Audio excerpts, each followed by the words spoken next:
The Boeing MQ-25 Stingray is an aerial refueling drone that resulted from the Carrier-Based Aerial-Refueling System program, which grew out of the earlier unmanned carrier-launched airborne surveillance and strike program.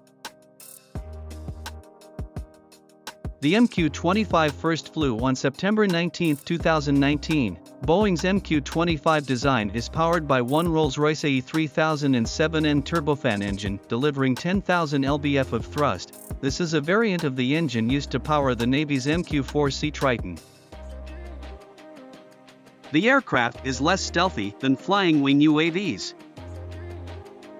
It does feature a stealthy fuselage shaping, a flush inlet to shield engine blades from radar, and a V-tail. Rear Admiral Michael Manazir has suggested that 3 of these UCAVs could fly with an F-35 for refueling and sensor operation.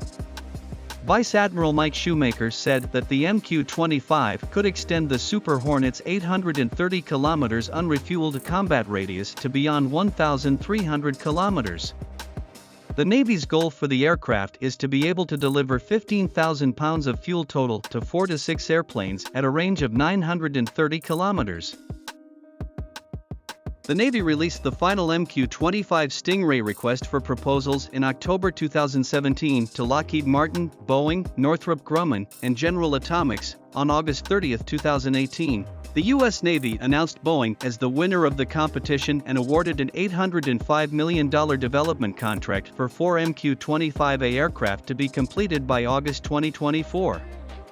An additional 3 test MQ-25s were ordered on April 2, 2020 for a current total order of 7. The program may expand to $13 billion overall and consist of 72 aircraft.